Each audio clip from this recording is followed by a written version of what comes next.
Okay, so I made a bracha, so I'm just going to carry on drinking my water. Add a tick next to your name. Okay, so today we're carrying on with the topic of boundaries and moving on to the klalot of women, the klalot of Chabad, in understanding their purpose and how they will construct us and the world if we engage them correctly. So let's finish the topic of boundaries first by talking about boundaries with regards to our children.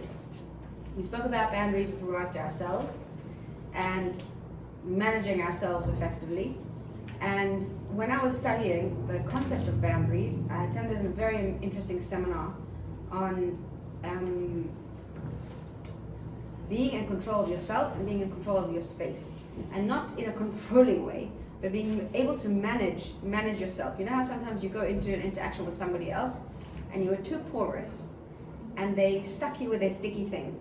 You were having a very good day, but it could be an interaction even with a stranger that leaves you feeling like you let them too close to your bubble and they were holding a pin and they pricked it, and then you're just flat. You're affected by something that you hear. You're affected by even news, like you watch the news and you weren't boundary, you weren't shielded, and then you find yourself the whole afternoon thinking about that person in Hawaii. You don't do them any service by thinking about them and having a worse day because of them. If you pray for them, mele, you know, if you care about them, if you're sending good energy, it's okay. But if you're just affected and deflated because of something hard that's going on in someone else's life, you don't do them a service. In fact, you do them a disservice, because what often happens is you distance yourself from that person. Because you say, oh, last time I spoke to them, the whole rest of my day, it took me 2 days to get back on my feet. So you see them and you cross the road. You see the number on your phone, you don't answer because they were depleting for you. So they take your energy, right? They take your energy. So I did a course on this because I found that whenever I spoke to people, I leaked, I bled my life force into them, or I let them bleed their stuff into me, to the point that when I would speak to a teenager who had an eating disorder, I would have a stomach ache for a day after. I'd feel nauseous, or I'd have a stomach ache, I would have a physical symptom. So I went to a course to study how to shield myself appropriately, because none of the counseling courses or anything that I'd done in psychology didn't really help me, because they say leave it in the office, or it's easier said than done. Leave it in the clinic, leave it in the office. If part of the role of a therapist and a counselor is to listen, then to really listen means to try and put yourself in their shoes, like to be really available, and then to be affected. That's what I thought was the nature of the job, like to really hear them. So to really hear them means to feel their pain. It doesn't mean to feel their pain. It means to stay on your chair. To hear them, but to stay on your chair. And the analogy that I was given, because I'm very visual, and that's the only stuff that really helped me, was to hold out a bucket, a container. And we started speaking about this last week. You don't have to be the bucket that someone else throws up into, but you can hold up a vessel, you can create a vessel, and you have a box for that person, and a box for that person, and you remain outside of it. You're not the product of your experiences, you're not the product of other people's garbage, you are your own self. And you have a box for that person, a box for that person. You can have a self that's impacted by that person, right? Because you chose to be impacted by that piece of Torah. You came in porous, you left your defenses outside, or you came in with a question. A question is a vessel. That's why all good teachers will always start their classes with questions. In teaching education now, that's how teachers are assessed. They start their class by saying, not today we're going to learn, but today we're going to learn why is it that ships float? And then it makes you have a question. Now you have a vessel to contain the information. Otherwise, it's just like water off its duck's back. I'm not asking you for more information. I'm not, right? But if you pique someone's interest, you say, by the end of today, we will learn why. Question 1, 2, 3, 4. And then the kids are, right? And then you're facilitating learning. That's what it's called. You're not teaching, you're facilitating learning, because they're learning of their own accord. When I was becoming religious, even though I was brought up very religious, I became religious in my mind, I would say. I questioned and challenged Judaism when I was 15, 16, and my father said, okay, let's sit down and have a talk about all your questions. Let's hear all your questions. And I asked him all my questions. Why is Judaism different to other religions? It's so restrictive. I attacked him with all my questions, my parents. And my father didn't answer a single one of my questions. He asked me questions back. He said, how is Judaism different to Christianity and Islam? Are they different? Maybe they're all the same type of religions and you can just pick and choose.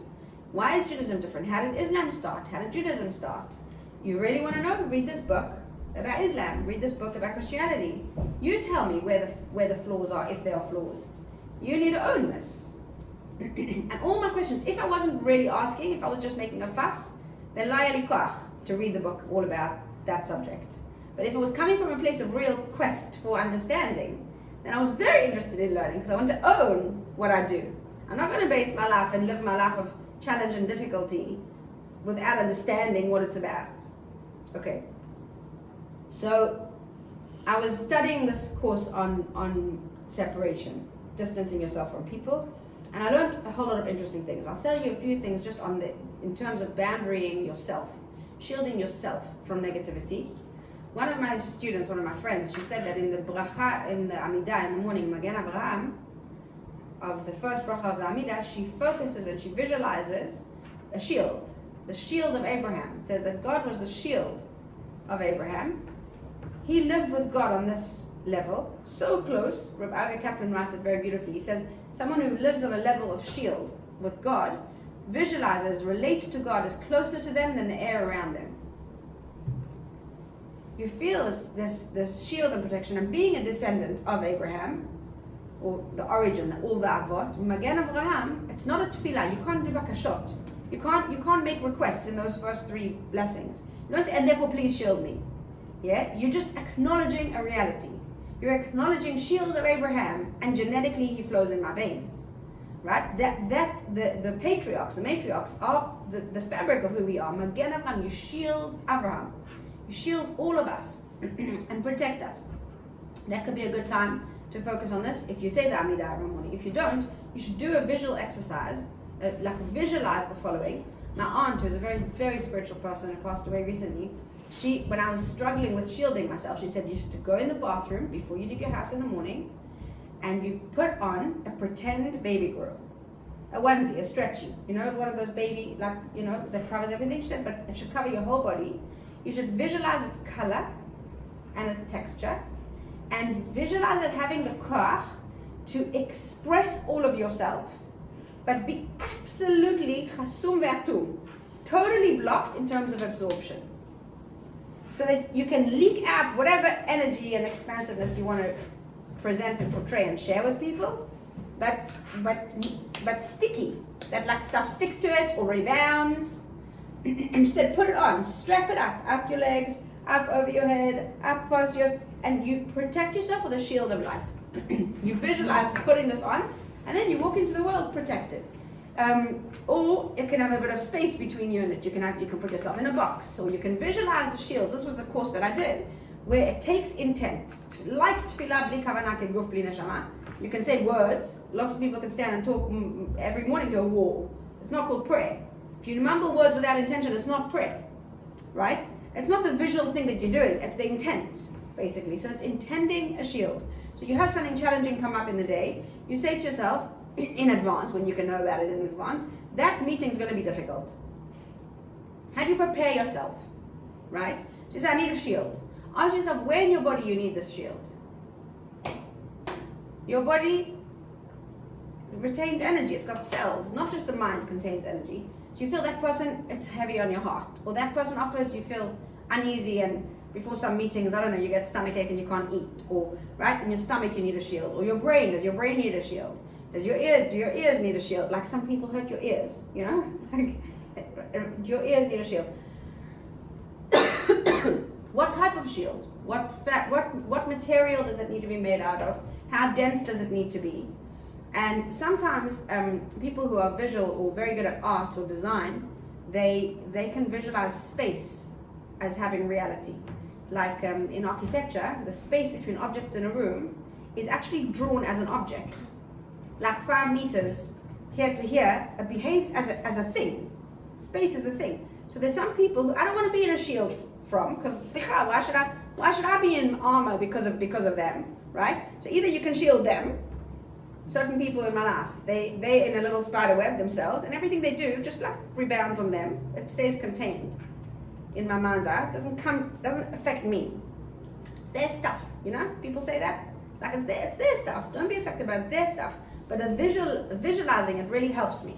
So they walk around in their little bubble, and they like have issues, and they bubble over sometimes. But it doesn't it doesn't touch me.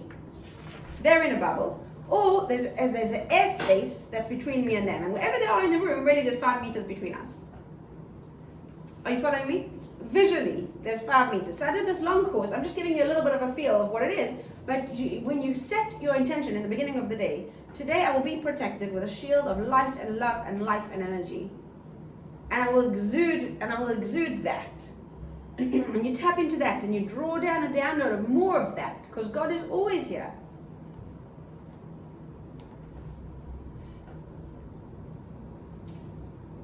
And I'll be porous. To what extent? When you go out with a very good friend for coffee, I'll be very porous. I want everything that you go out with a parent or whatever, they're going through something, and you can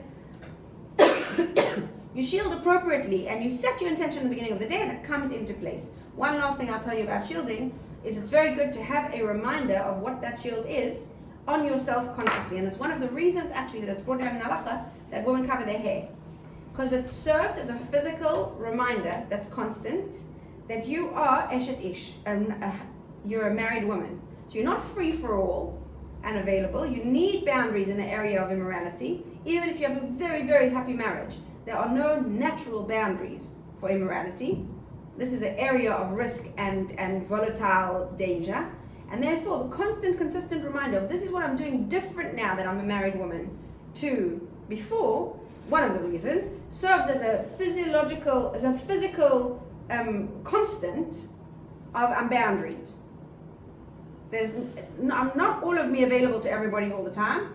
I'm a boundary. I'm contained. I choose where I reveal, what I reveal, who I reveal with. So it's a constant reminder of that for the woman herself. Interesting. It's one of the reasons. But not for the man if he's married.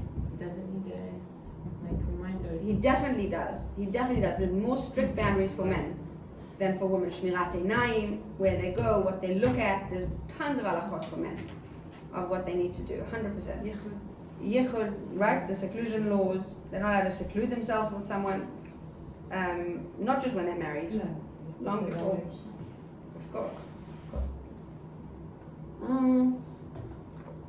Physically, what shifts in a man from before marriage to after marriage?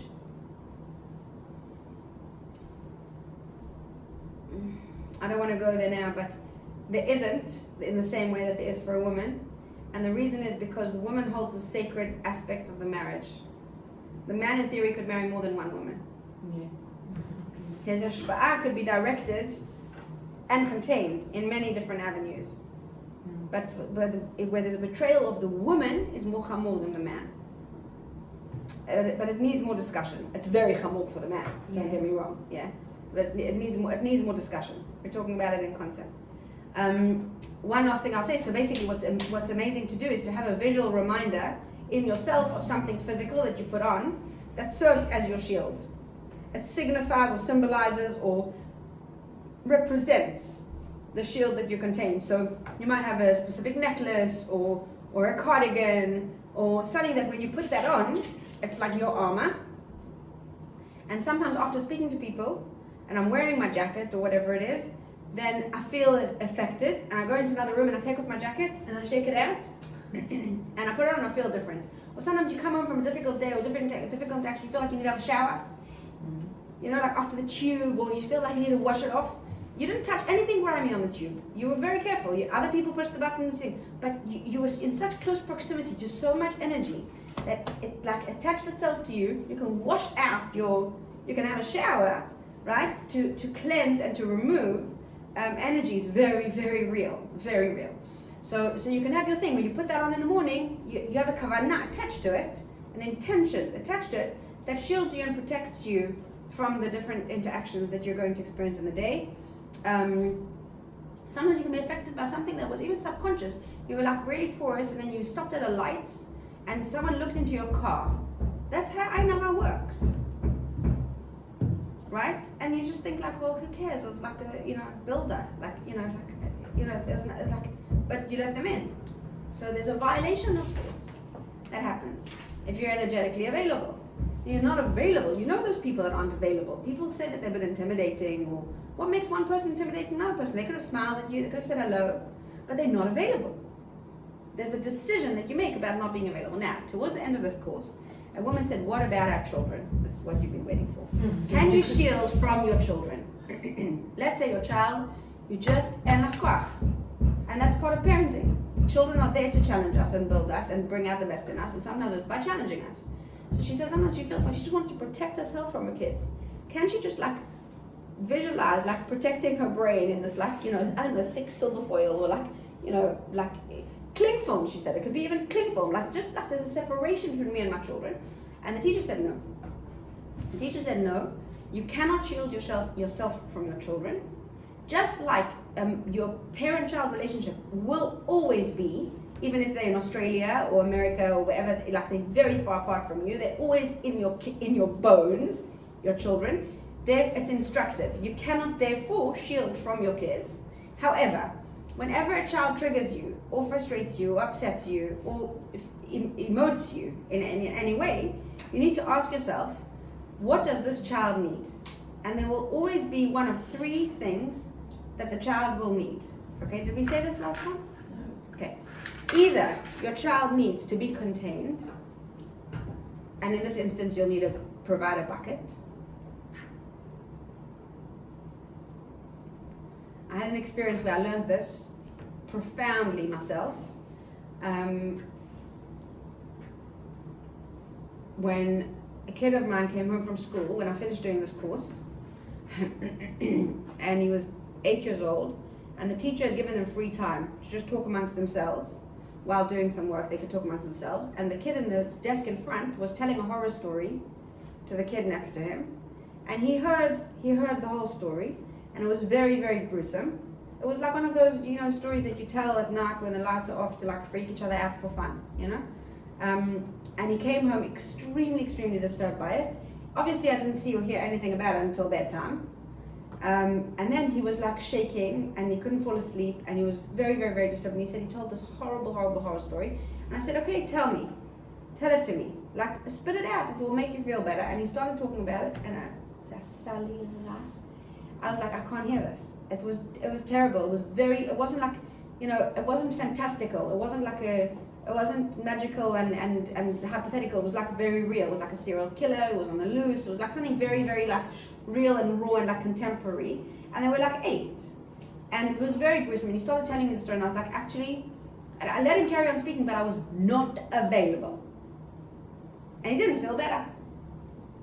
And I didn't realize how much I was blocking, but it was 9:45 at night, and I was just, I didn't want to be up the whole night with bad dreams. I mean, he comes from somewhere, this child of mine. I'm hyper sensitive. I've watched eight movies in my life. I'm extremely sensitive. I watched a movie and then I couldn't sleep for 2 weeks after, because I carried them in my brain, I carried them in my heart. I prayed for that person to get better. I wondered what happened with that person that died. I got emotionally involved. My emotions are sacred. They're not just going to be, I can't just cry and then feel better. If I cry, it's crying about real things. I don't know, that's how I was brought up. I feel very much you're not going to manipulate my emotions. Who are you? I'll choose what I engage in and how I'm, so I was I'm not letting myself, this, it wasn't just hypothetical, it felt very real to me. It was very scary. And unfortunately, or whatever, my kids have the similar genes. They're extremely sensitive. And even stupid things, to the point that it's exasperating. My 6-year-old was on a plane with me and he said, can you watch cartoons? I said, sure. So I chose cartoons that I thought were appropriate, and they watched Tom and Jerry, and I seen him crying next to me, 6-year-old crying. He said he hurt him. They're watching Tom and Jerry, but it's violent. It's a cartoon, for goodness sake. But he's sitting there, tears streaming down, so he's saying he hurt him. He started. He said, he started with him. He hurt him. You can't watch this. Take out Winnie the Pooh. Anyway, it's very, very sensitive child. So this child, it was 8, he'd heard this horrible story, he was telling it to me. I was like, no, don't tell me anymore, I can't. So I went in the other room, And I called this teacher. I thought maybe by some chance she'll still be up. And I could ask her to help me deal with the situation. Here's a child that needs to offload, and I can't handle it. What should I do? So she said, give him the phone. Shall I help you? Give him the phone. So he takes the phone, he says hello. So she speaks to him. I didn't hear what she said. He was quiet. He was just listening. And then he said, okay. There was this long silence.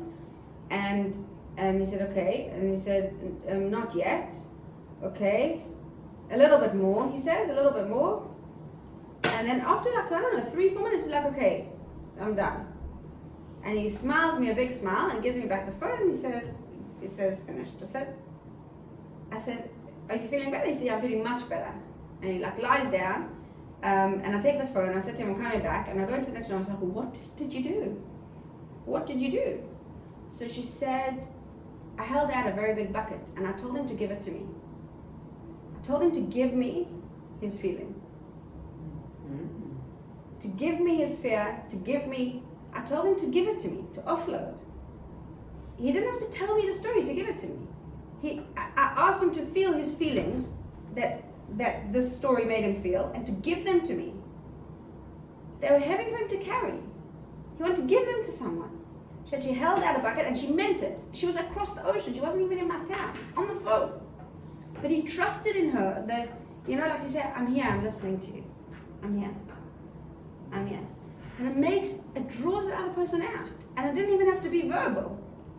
And children are very good at this, by the way. Children visualize energy way better than adults. They don't live in a lab and they've not been tainted yet by science. So he said, you have fear? Yeah, it's very big. How big is it? On the way to the dentist, he said, the size of that van. What color is it? Black. Is it what's it made of? He said, it's very sticky. I said, okay, can you make this van size of fear a little bit smaller? He said, no. I said, do you think you can leave it outside the dentist? And then you can take it back into your heart when we leave the dentist. Do you think you can leave this van size fear outside the dentist? I'll hold your hand. And then when we come out of the dentist, you can take this fear back. He said, maybe. Maybe. I said, well, give it a big hug, this van type of fear. Say, I'm very sorry for you that you're so scared and you feel so fear. And see if when you hug it, it can get smaller. And he said, yeah, now it's the size of a car. And then we were at the dentist. So I said, so now can you leave this car outside? Outside. So he said, yeah. He'll leave this fear outside. You say fear. They're kids. Okay. Anyway, so I can talk to you about this till tomorrow. We're not to understand. They need to be very clever to understand. They need to trust. And also yes, for emotion. Yeah, right. Emotion. They need to be very emotional.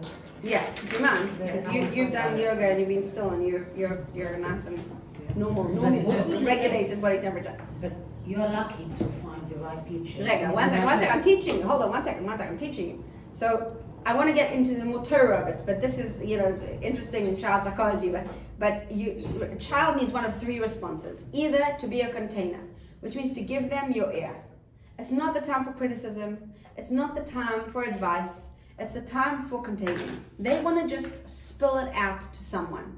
Something happened in school, a teacher upset them, in uni, you've got adult children, they'll have their stuff. They come to you to offload. Sometimes, right? It's one of three possible responses. You cannot shield from your children. You can give them one of three responses. Number one, containment.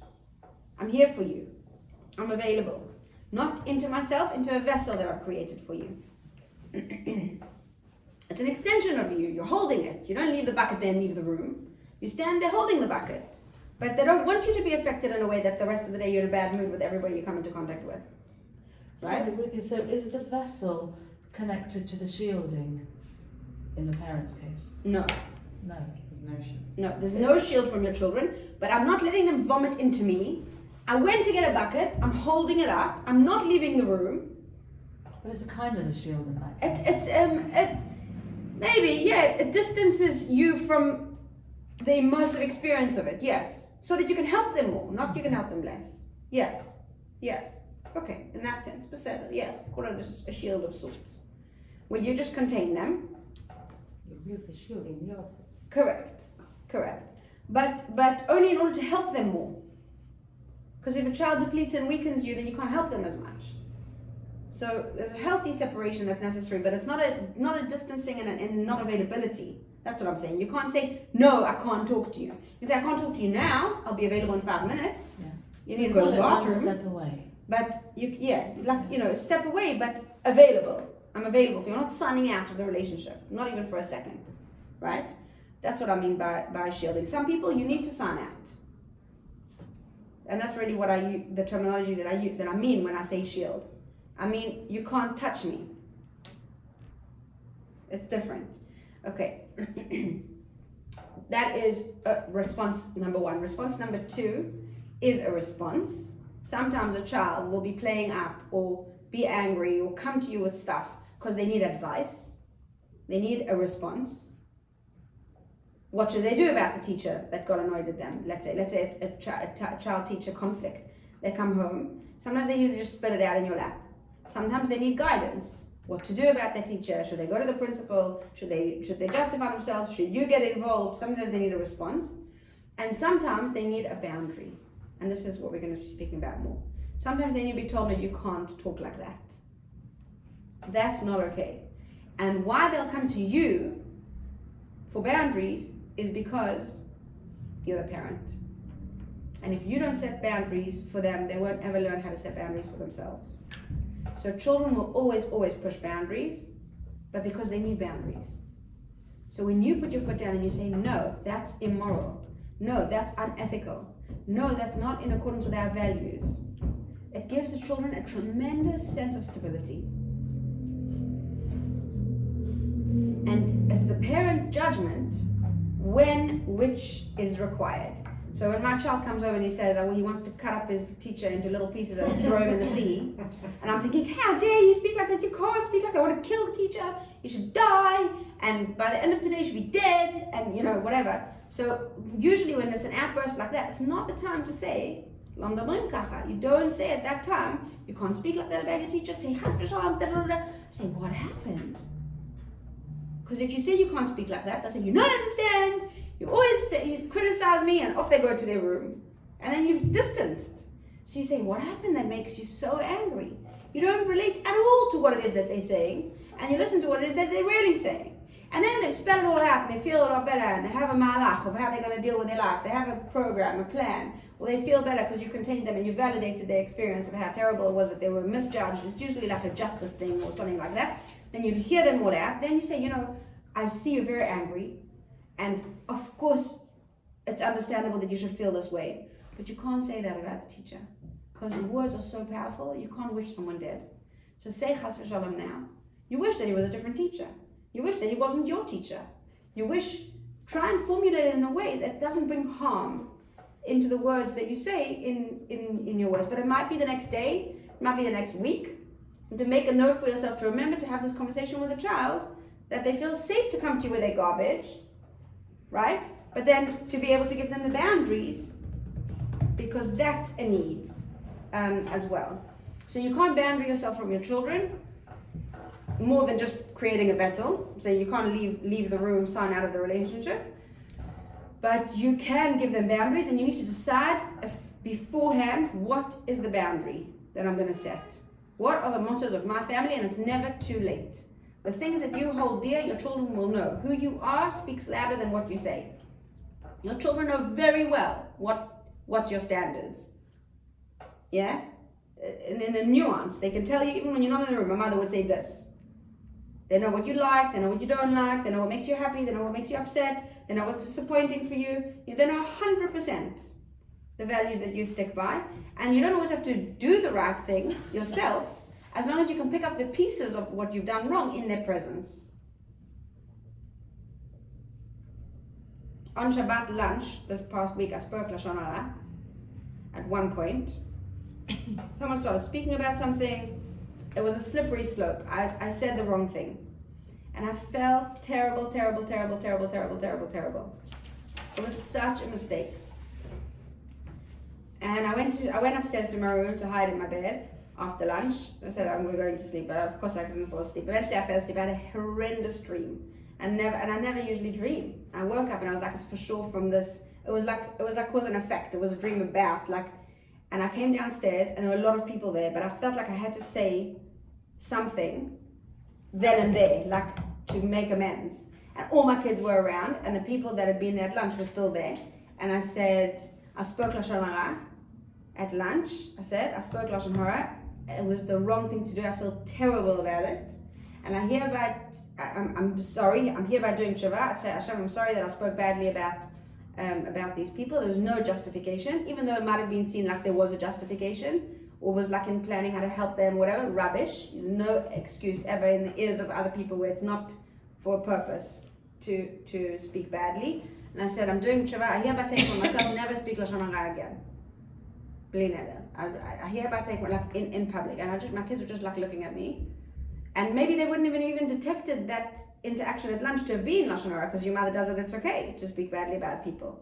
They wouldn't have questioned it if they didn't think. But it was such an impulse because I was feeling this like, very, very bad about having let it, like, having derailed. And done tshuva. And even though I felt bad, I wasn't just justifying it to myself that it's okay because they saw me do tshuva, but I saw the effect in the, okay, my mother's human, she made a mistake. She accepted herself back into the classroom. She's saying that she won't do it again. Now she's going to make real effort. And again, the real effort is not, I'm never going to speak Lashon Hara again, because that's empty if it doesn't have substance. The substance needs to be a boundary. In other words, I will not speak about people, full stop. Because if you speak about people, it's a slippery slope, speaking badly about people, right? There has to be, or I will always get up to clear before I'm ready to get up to clear when those people are around. Or I will always engage in conversation with my children when those people are there. There needs to be a boundary in place so that it doesn't get to that. It can't say, if you're an alcoholic, they say in Alcoholics Anonymous, you don't go to a pub and not drink. You don't go to a pub. When you're on the rectification course, right? When you're in the rehab of alcohol, you don't say, I'm going to see how many bars I can go to and abstain from alcohol. You don't go to a bar. Yeah? Don't worry, Hashem will make it that you'll be at a simcha and you'll have plenty of other tests to test your muscles in normal life, but you don't engage a test. Yeah? So you say, I just won't speak Lashon Hara again. No. What are you going to put into place that's going to protect you from getting to a place where you're like, oops, I did it again. And this takes us to the second point of shielding with regards to our children. Not shielding, boundaries for the children is helping them set up the infrastructure of boundaries so that they can make the right choices in their life. And that's the only place you're held accountable in terms of education. You're not responsible for your children's lives. You're not responsible for your children's choices. This is absolute Torah. And I'm not saying this from my own self, and I'm not saying this from educational psychology or anything. The Torah says that a parent is not responsible for their child's choices, decisions, and the outcome of that.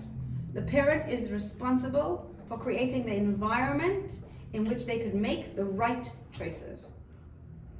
That is where your responsibility ends. Did you set them up for success?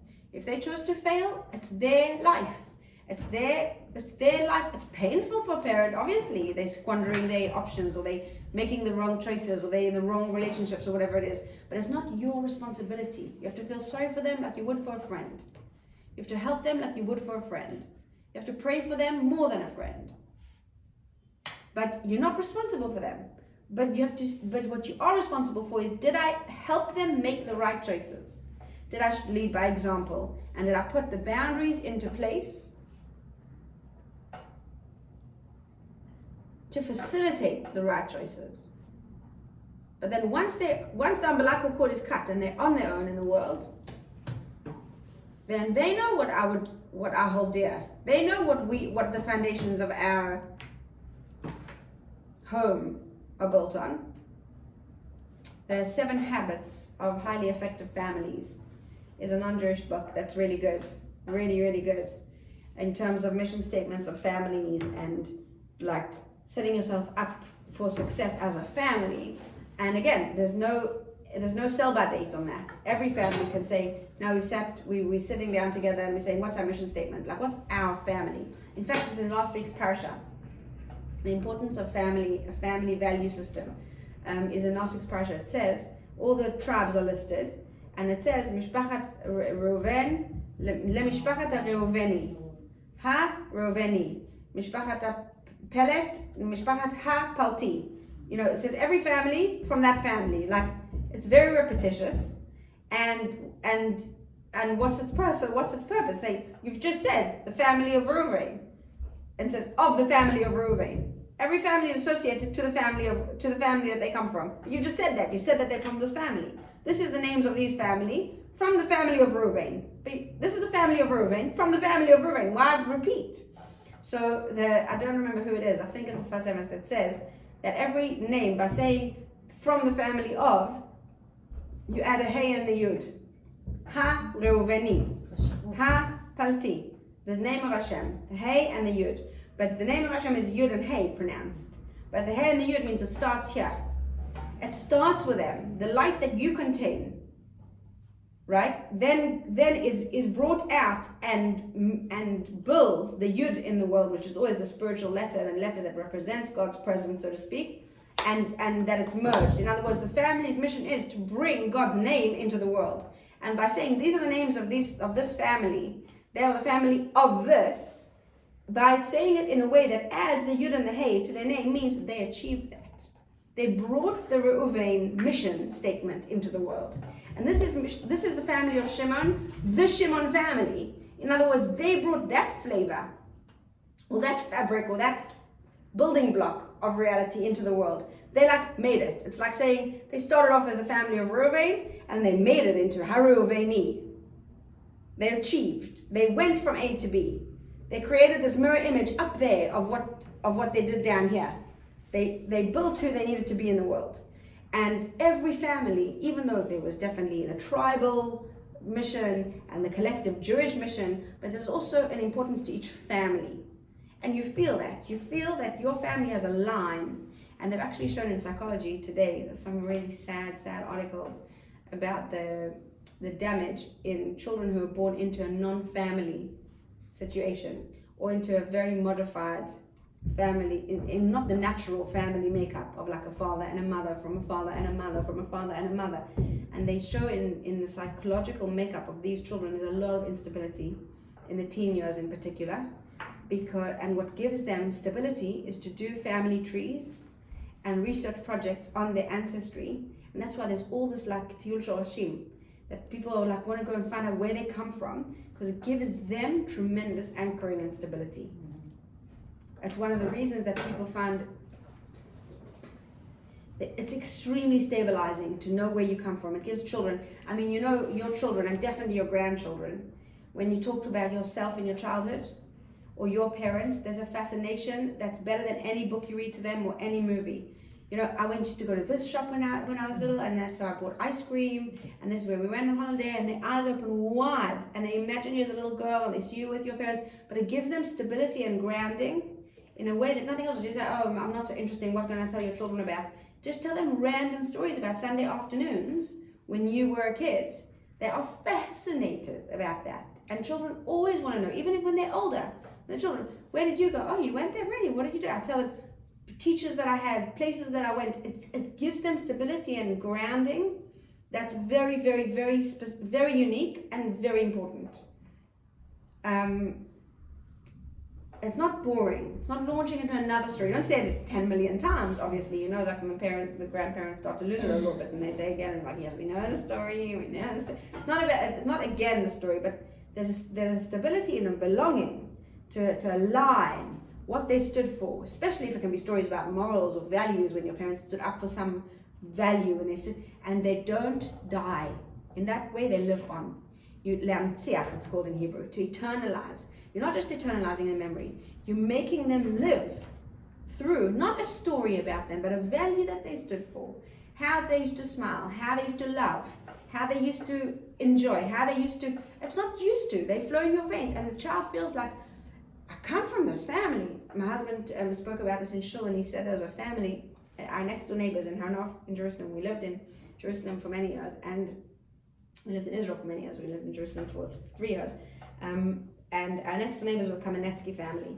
They were great-grandchildren of Rabbi Yaakov Kamenetsky, the leading Torah giant of Jewry in America after the war. He reconstructed, together with Rav Moshe Feinstein, they were the two fathers of the generation, and they set up Torah in America after the war. He's an amazing giant of a man, and they had great-grandchildren. His grandchild was the parents, the father, and his children were the great-grandchildren, and my husband used to talk to their boys in learning, right, and what they were studying. He talked to them about yeshiva and the schedule. And he said to one of the teenagers, he said, what are you studying at the moment? She said, this is what I'm doing with the yeshiva, and this is what I'm doing in my own time. He said, I'm learning this chumash, and I'm learning this, and this is what I'm doing. And what he was doing in his own time was almost more important to him. Like he would shave off bits of the schedule of the learning time that was allocated in yeshiva to do his own thing. And my husband says, why? He said to him, why are you in such a mission? He said, I'm going to finish Shas. I'm going to finish the whole Talmud. He was like on a mission. The yeshiva wasn't emphasizing that, but he was like, this is my program to finish Shas, and I'm doing this aspect of Chumash and this thing. And my husband said to him, why are you so driven? Like, he wasn't dampening him. He was just saying, like, you're 17, like, focus on what's in your yeshiva. There'll be time for, like, other things. So he said, I'm a Kamenetsky. He said to my husband, I'm Kamenetsky. The Kamenetsky have a Masorah. He said, the Kamenetsky family, they have tradition. This is what we build in the world. Rav Yaakov Kamenetsky was very big on knowing the whole Torah. It's not good enough that you finish one tractate. Rav Yaakov Kamenetsky said it's possible if you make a schedule to finish all of Chumash, all of Navi, all of Kamenetsky. His IQ had nothing to do with it. His capacity, his stamina had nothing to do with it for him. He was like, I have to uphold the banner of this family. And if you asked your children, what does our family stand for? 100%, they'll be able to tell you. There's zero tolerance for this. There's too much tolerance for that, right? I know. And for some families it's curfew. For other families it's to know where their children are. For other families bad language. For other families it's kosher. You know, whatever it is. Whether the child does it or not is less relevant. But do they know right from wrong? Based on what you taught, that's the important thing on boundaries. Next week, Bezrat Hashem, we will learn about the klalot of women. The klala, the concept of klala in Torah, is always a rectification and a reconstruction of breakdown. A curse doesn't mean that you have to experience the pain of a breakdown that took place in many, many generations before you. Because what would be the purpose of that? Let her pick up the pieces of her mess. Chava sinned. Let her suffer. To regret it and never do it again. But she's no longer. Why am I suffering? And all the curses of women are felt experientially in terms of our femininity. 9 out of 10 of them are to do with fertility, child raising, and marriage, which interestingly enough is not a commandment in the Torah for women.